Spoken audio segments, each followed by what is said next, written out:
J. Trump.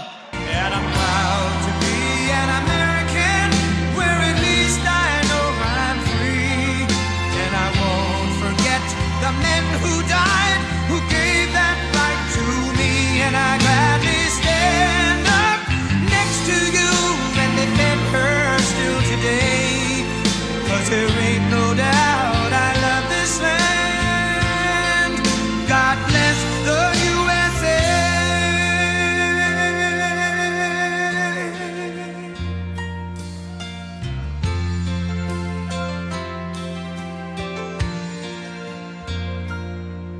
From the lakes of Minnesota to the hills of Tennessee, across the plains. Thank you very much, everybody.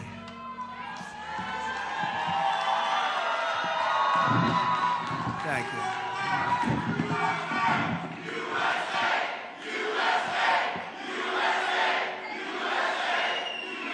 Such great spirit. I want to start by saying it's going very well. There are some bad spots in Pennsylvania where some serious things have been caught or in the process of being caught, but the election itself is going very well. We're leading, I believe, in all 7 swing states.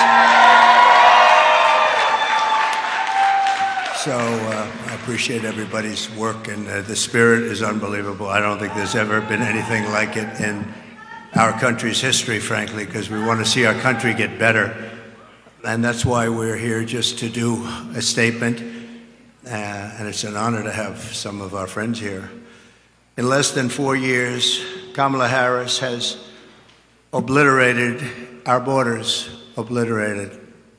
We've never had a situation like this.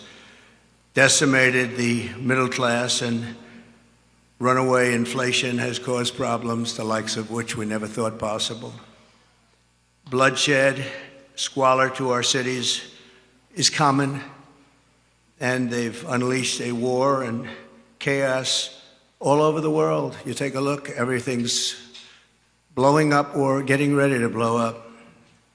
No respect for our country anymore, no respect for our leadership. No person has caused so much destruction and death at home and abroad should ever be allowed to be the President of the United States. You can't have that. Can't have that. So I'm running on a plan to save America. We're going to save America. We have no choice. It's the greatest there is. We love it, and we're going to save it. We have no choice. And it's going to be saving it from the incredible destruction that's been caused by crooked Joe Biden and Kamala. And she's responsible because he wasn't responsible, and she never said that. He didn't know too much about what was happening. Maybe that was exposed during the debate. And yet still the way they took that away from him was not right. It wasn't right. Shouldn't have happened that way. They walked in, they said, we're taking it away. They stole the presidency of the United States. You can call it a coup, you can call it whatever, but they stole it. They went in like taking candy from a baby, and can't have that. And she's running on a campaign of demoralization and really a campaign of destruction. But really, perhaps more than anything else, it's a campaign of hate. It's a campaign of absolute hate. And, you know, I said yesterday that she's a vessel. She is a vessel. It's a very big, powerful party with smart people. I have to be smart. But it's vicious. They're vicious, and they're perhaps even trying to destroy our country. Because who would want open borders where millions of people can flow in from prisons and from gangs, the worst gang members anywhere in the world? Who would want this for our country? Who would want all of these transgender operations all over the place, like at will? Even if you're in detention, I want a transgender. These are things she stood for. Who wants to defund the police? She's wanted her whole career to defund the police. She only changed recently. She changed on 15 different items. Fracking.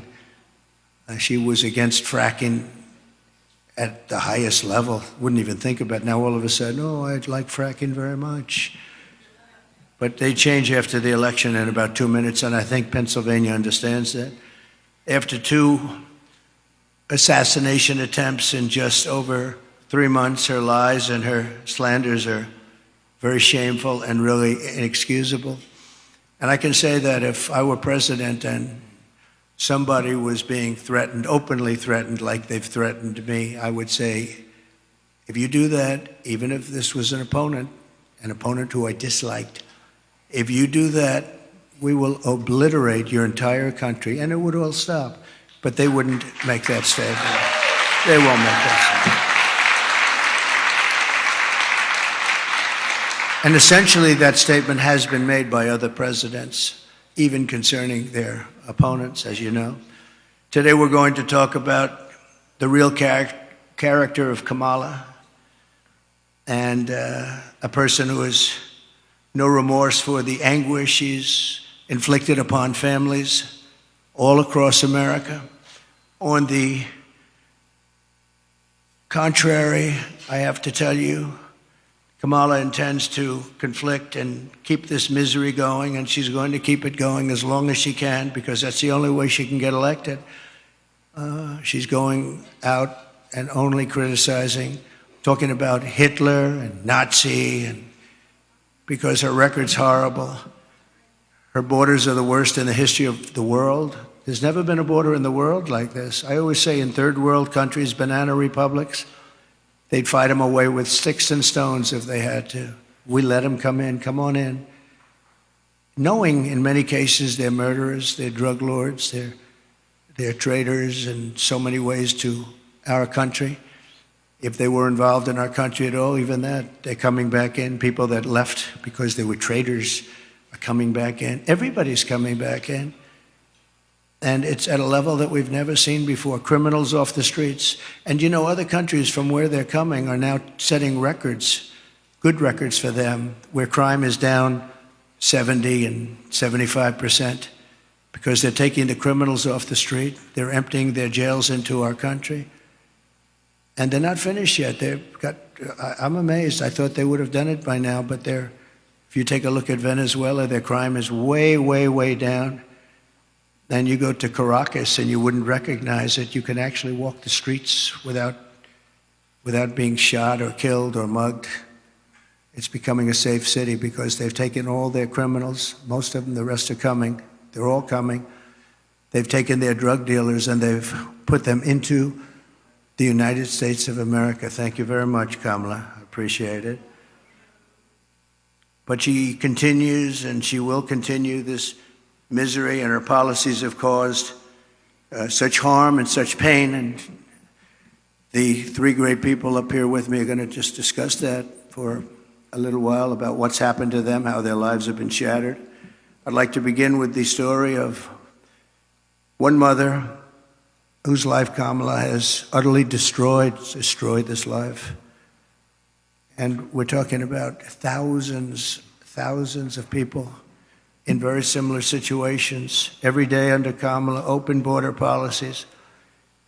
And if you remember, Joe Biden appointed her as the border czar. She doesn't want to use that term, but let's say we'll just use a different term. She was responsible for the borders, totally responsible. She never made one call to Border Patrol. 2 weeks ago, the Border Patrol endorsed me with the most beautiful endorsement I think I've ever gotten.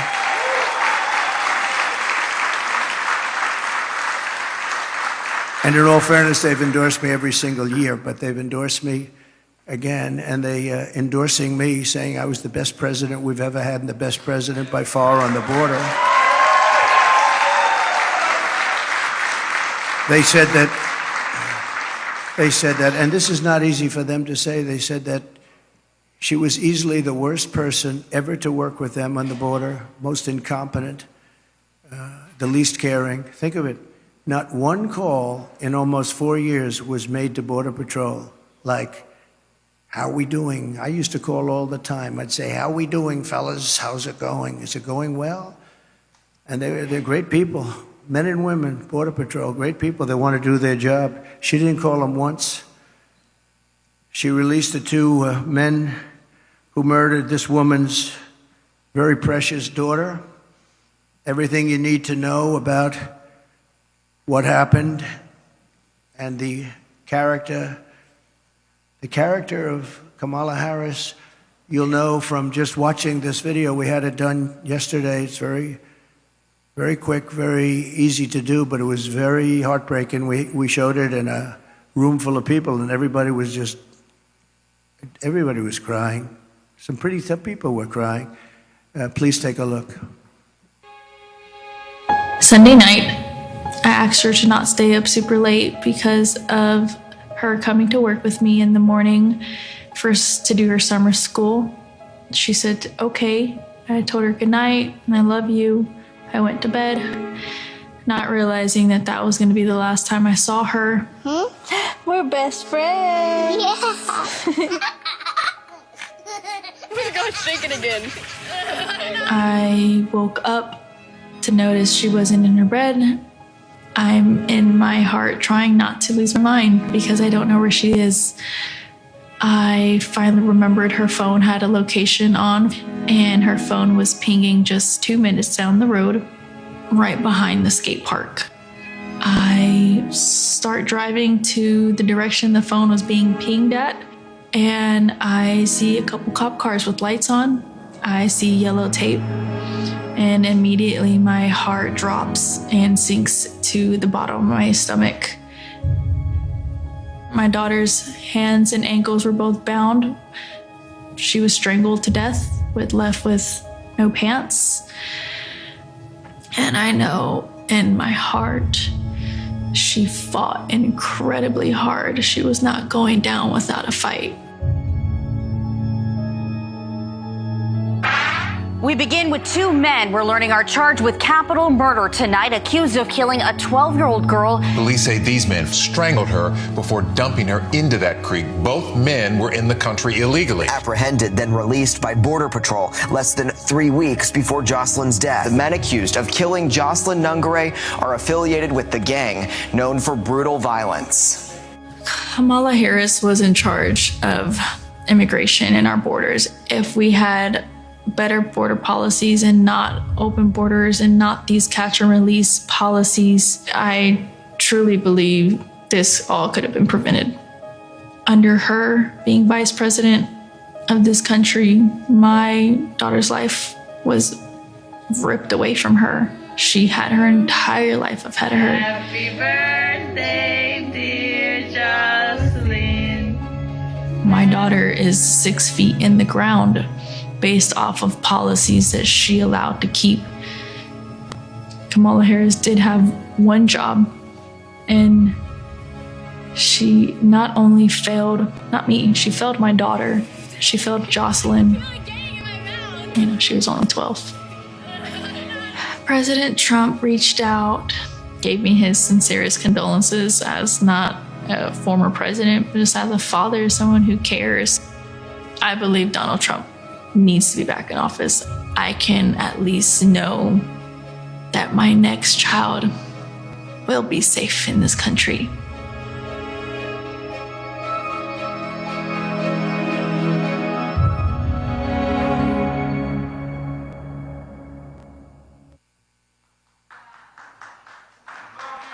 Thank you very much.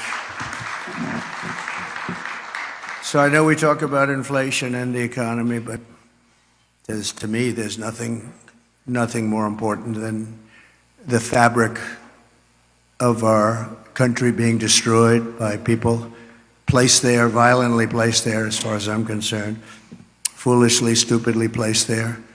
I think what's happening on the border is the single biggest issue, and I'm seeing it more and more when I speak. I see it more. Inflation's terrible. It's hurting our country. It's just decimating our seniors.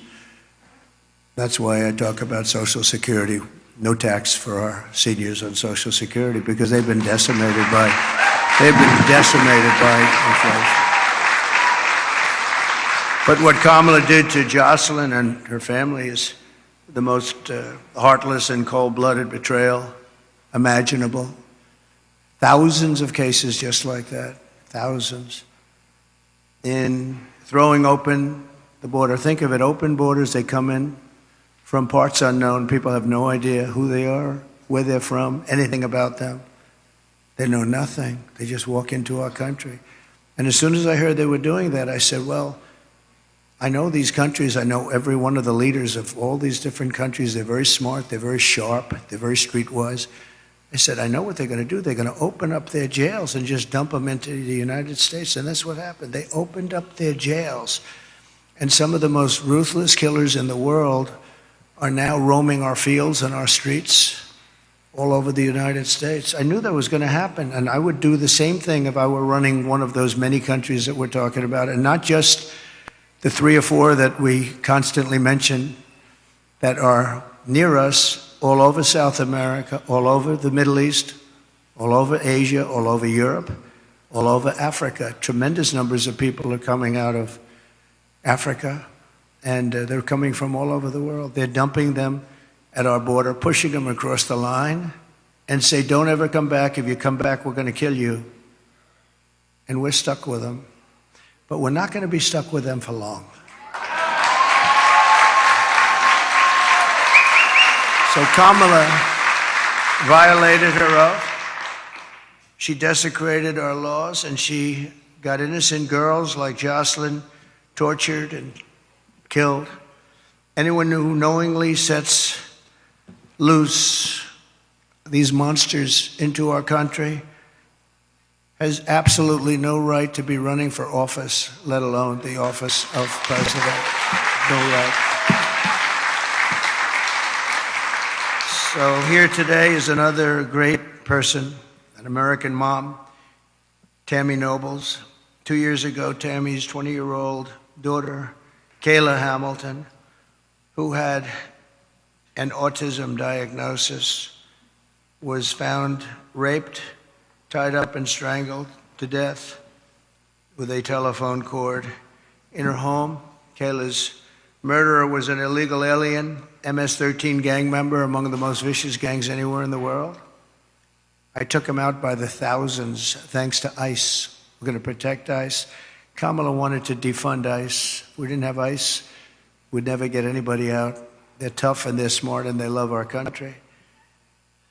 But an MS-13 gang member who was apprehended by Border Patrol, but under the policy of our border czar, Kamala, he was released into the United States to kill.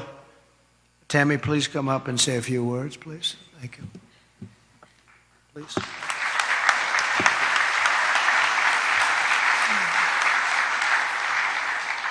I just wanted to say that Homeland Security did not do their job. Health and Human Services did not do their job. The Biden-Harris administration did not do their job. If they would have done their job, made that one phone call to El Salvador, my daughter would still be alive today. Kayla was a very beautiful young lady inside and out. She was independent, learning to become independent. She had 2 jobs.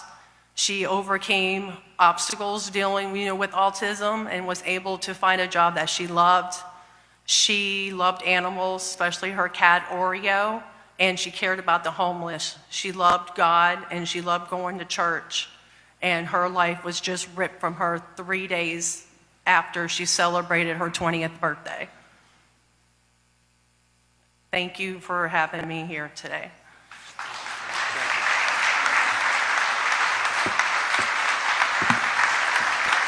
Thank you, Tammy. And we will not forget Kayla. And she's looking down. She's very proud of Mom. Kamala's cruel and immoral actions on our border are actually disqualifying, in my opinion. She's unfit. She's an unfit person.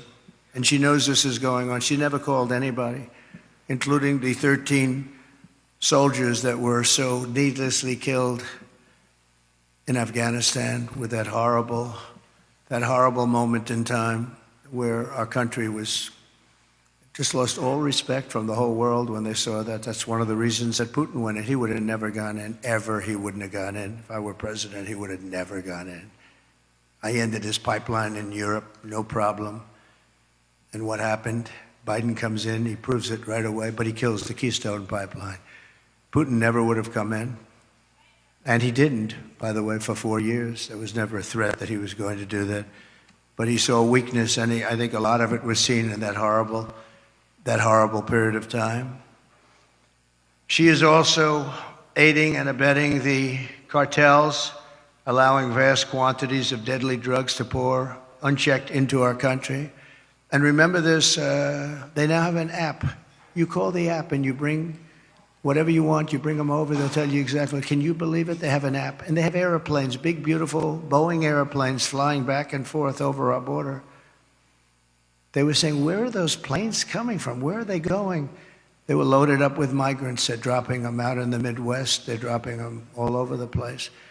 And I will tell you, if you look at Aurora in Colorado or in Springfield in Ohio they dropped 32,000 illegal aliens. They tried to give them legal terminology, but it's not.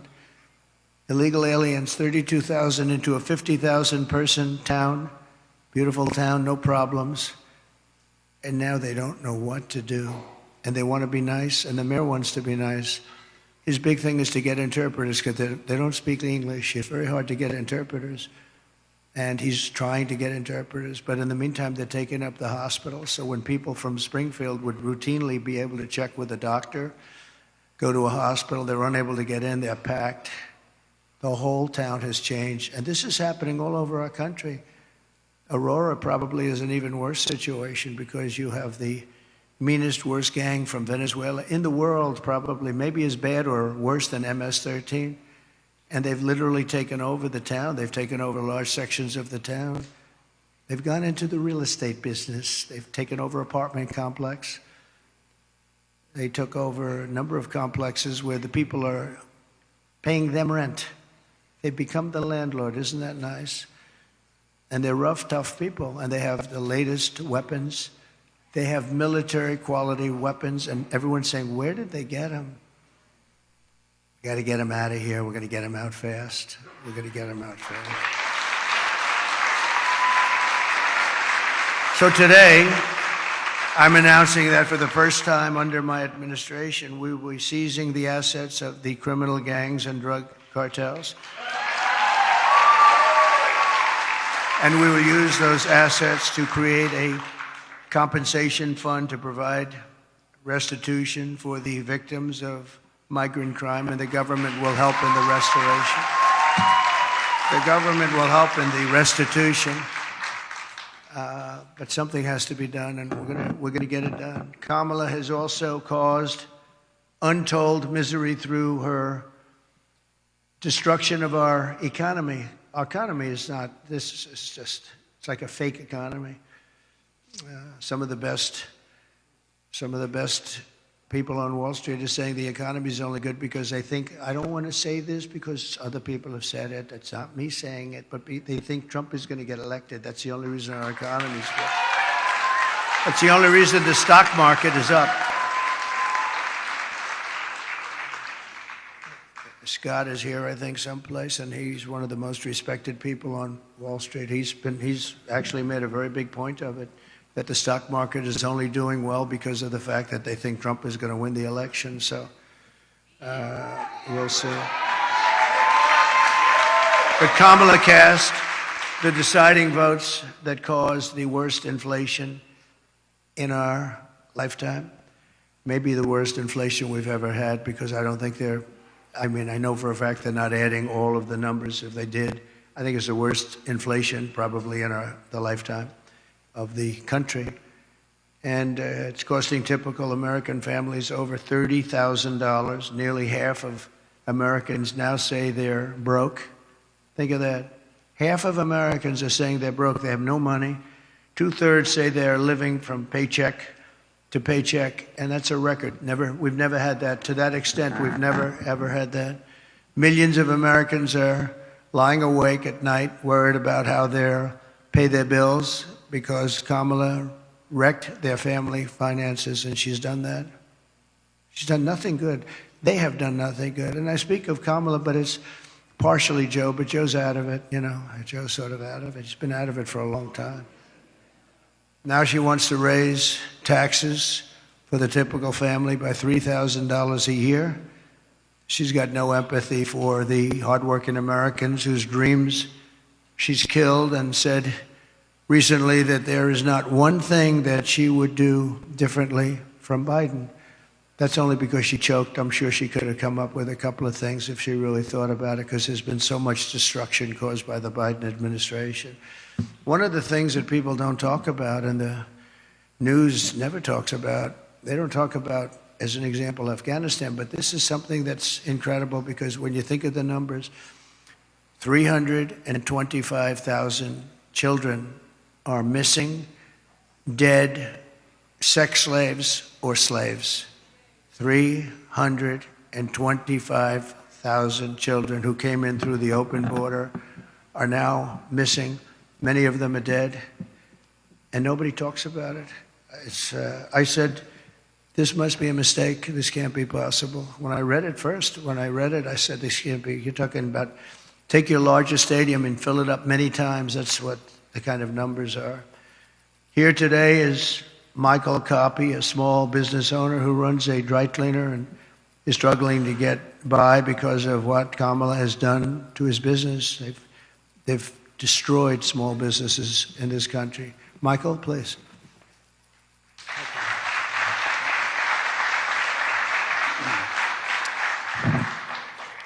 I just want to say thank you, Mr. President, for affording me the opportunity and the high honor of joining you here today and sharing my small business story with you folks and the American people.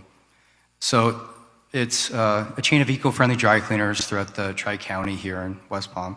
And it seems not too long ago, just a few years, the customer and us, the small business owner, we were able to keep up with inflation. There were resources available to us for expansion, or if you had a bad month, you know, if there was something you needed to make up for, it seemed like the support was there.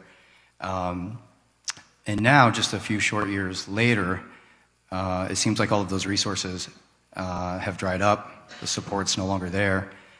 We had an expansion plan about 6 years ago that we had to pause because we have to wait for our customers now to catch up with the inflation, the supply chain issues still, because we as a small business, we can't double our price points, although the cost of doing business now is 2, 3, or 4 times what it was just a few years ago. So we've had to get creative. Our industry, probably 30% in the dry cleaning industry, never survived COVID. And just recently this summer, I was contacted, my wife and I, by another local dry cleaner here in West Palm. They were asking advice. So husband and wife been there for about 35 years. Their lease was up, and the landlord was doubling their rent, which would have meant that that's what they've been paying themselves for probably the better part of 20 years. So they had to make a decision. Do they hand the keys back, or do we get creative, work together, pool resources? And so what we did was we figured out the right price point for them, but we did their cleaning for them, at least until we figured it out. And so they were not able to pay their operations. They couldn't keep that going, but they were able to save their business by strategically partnering. And by the end of summer, I think I was contacted by about 12 other local dry cleaners saying, can you guys help us also, because we're going through the same thing. Thank you. And it seems now, so the delta between the reality of what inflation is right now and we have in front of us, the reality of that and the small business owners' capabilities, that delta is too great. So unless we effect change immediately, I fear that in the next few years, if we don't see that change, we might see another 30% of our industry and others no longer exist. So I just want to say thank you again, Mr. President, for allowing me to share my Go Green Dry Cleaner story, and thank you.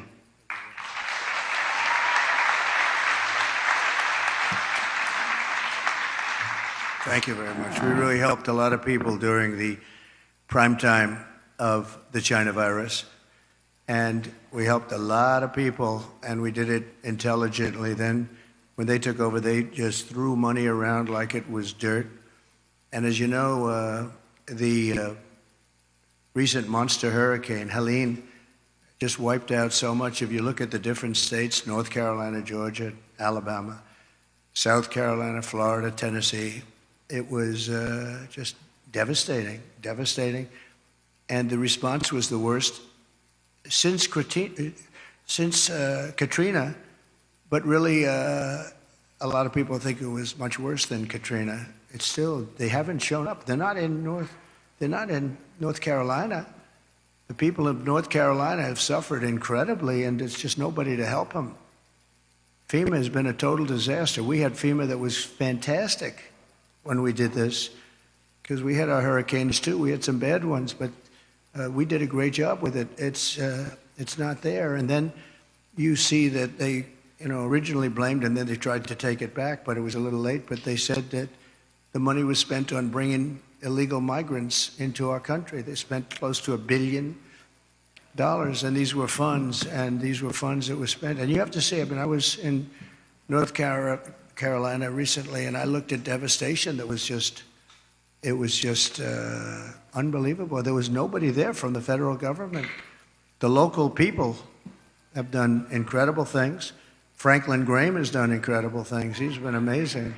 But there was nobody there. So we're pleased also to be joined by Christy Shamblin, person I know and I've gotten to know over the last year or so, the mother-in-law of fallen Marine Corps Sergeant Nicole G. Nicole made the ultimate sacrifice during the disastrous withdrawal. Not that we were withdrawing. I was going to withdraw, but we were withdrawing with dignity and strength and power, and we were going to keep Bagram, the big air base, because of the fact that it was so close to where China makes their nuclear weapons. 1 hour away. We should have kept it, and we didn't do that. But the way they withdrew, they took the soldiers out first. No, you take the soldiers out last. I went 18 months without one soldier. I spoke to Abdul, the leader of the Taliban. We went 18 months without one soldier even being shot at, no soldier being killed for 18 months. And then we left, and you had this group of incompetent people take over. Guys like Milley should have been fired. They should have been fired. Anybody that was involved with that disaster should have been fired.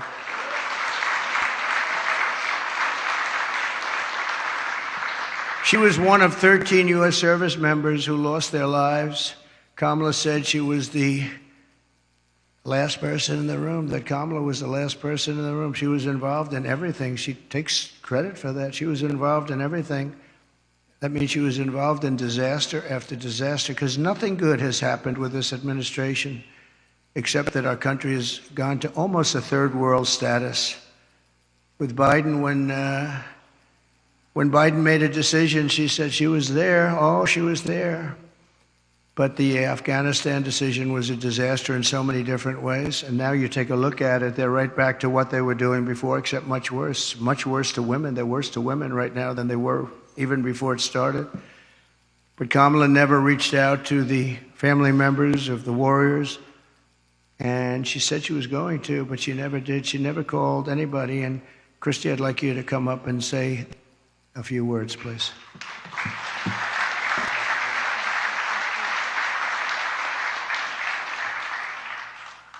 Hi, good afternoon, good morning. My name is Christy Shamblin, and my daughter-in-law was Sergeant Nicole Leanne G., and she was killed in the botched Afghanistan exit at Abbey Gate. She was the cornerstone of a very large family. And instead of planning family gatherings and holiday meals and Christmases and baby showers, our family and thousands of other families plan outings at funeral grave sites, and that is where we as a family celebrate my daughter-in-law at Arlington National Cemetery, because she is in the ground. Her story isn't unique to our family, she's just ours.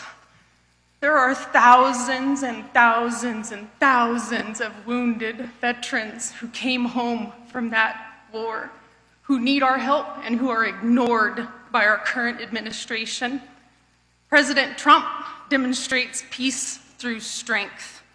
I know what he told the Taliban when he was negotiating with them, because I've made it my business to know. And what he said to them when he was negotiating with the Taliban, he said, "I will kill you if you harm one hair on one head of an American."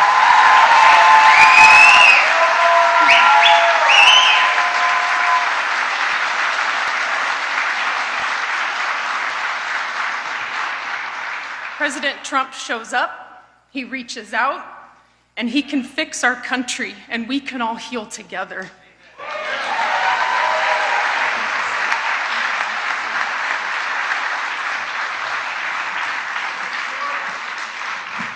Thank you very much. It's so sad. So many cases like this. Nobody should have died.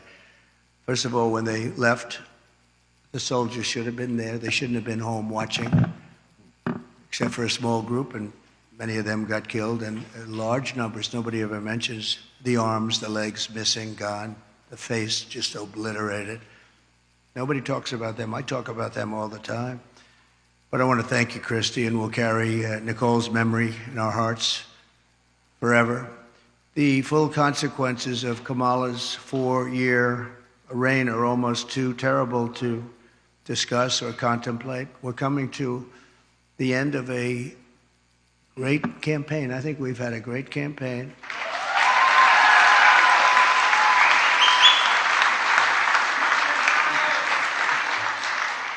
We've really not been provided the kind of protection that I needed as president, but I said we have to do it anyway. When Secret Service would ask for additional people, oftentimes we would be turned down. They were constantly asking for additional people. And I found Secret Service to be very brave. When I was hit and went down, they were right on top of me within seconds. I tell you what, those bullets were flying right over my head. I heard them. And these guys were right. I don't know how they didn't get hit, actually, but they were right there. You take a look at the video. One thing we would say, the video is there for people to see, but they were never given the kind of help that they requested, because our rallies were massively large and they needed more people, and they were always fighting for more people, and it was never given to them. Now they're being given, I hope, what they need, but we were, that was a constant fight. They'd come to me and they'd say, you guys don't want to give us the people. And yet Biden was covered, and they'd have like 2 people show up. But Kamala is grossly incompetent, a total train wreck who has destroyed everything in her path. She's destroyed everything. She left 21 million aliens pour across our country, and then she, maybe in a short while, has to go home, and she'll get herself a job someplace, who knows. But think about it, and she can look at the carnage, and she can look at all the people that have been killed. And you haven't seen anything yet, because they've just started. They're just getting comfortable in our country. These are very tough people. These criminals make our criminals look like nice people. And she let the more than 13,000 convicted illegal aliens, nobody would have let these people into our country. And remember, they came out of the worst prisons in the world, the meanest, nastiest prisons in the world. And when she says that she wouldn't do anything different, does that mean that she would have let 325,000 migrant children probably die, most of them, many of them? But at a minimum, they're slaves or they're sex slaves. And they're all over the country. Does that mean that she wouldn't have changed that? Does that mean that she wouldn't have changed so many of the other things that led to so much death and destruction, and even financial destruction of our country itself? We could end up in a depression because of what she's left with us. They are the worst combination president, vice president in the history of our country. And I often say Jimmy Carter's a happy man, because his administration, by comparison, was totally brilliant. It was brilliant. After Kamala endorsed defunding the police, she bailed out rioters, looters, and murderers, took them right out of jail during the violent crimes in the United States. Remember, that was in Minnesota. Minneapolis was burning down. It was burning to the ground. I watched the CNN announcer say, "This is a friendly group of people." And over his shoulder, the entire skyline was burning. I've never seen but that's the fake news. But violent crime in the United States is up 37%. All of these different crimes are up anywhere from 37 to 105% over a very short period of time. And it's almost like nobody even cares about it. Very simply, Kamala Harris is not fit to be your president. We can't have it happen. We can't have it happen. We're going to make this country strong again. We're going to make it great again. We're going to be respected again.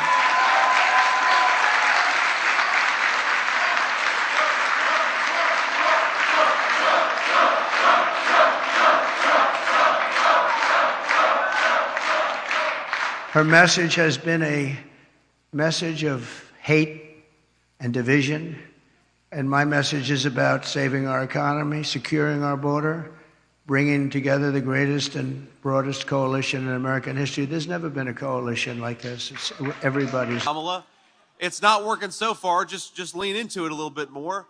But here's the thing. Every now and then we're given a gift in the Trump campaign. And that gift is that as much as Kamala, when she's staged or when she's got a teleprompter in front of us, as much as she pretends that she would be a candidate of change, every now and then she tells the truth. And she did that a couple of weeks ago at an interview that she did for The View. Now, has anybody seen this interview with The View? Most of you have not, and thank God for that. Now, see, you will never hear me complain about being your vice presidential nominee. It's the honor of my life to get to go around and ask for you all to make me your next vice president. The coolest thing in the world. I'm thrilled about it. But here's the one thing that I'll complain about. Sometimes I watch Kamala Harris on The View so that you don't have to. That is the life of service that I've chosen, is I will watch Kamala Harris on The View to protect you fine people from having to do that.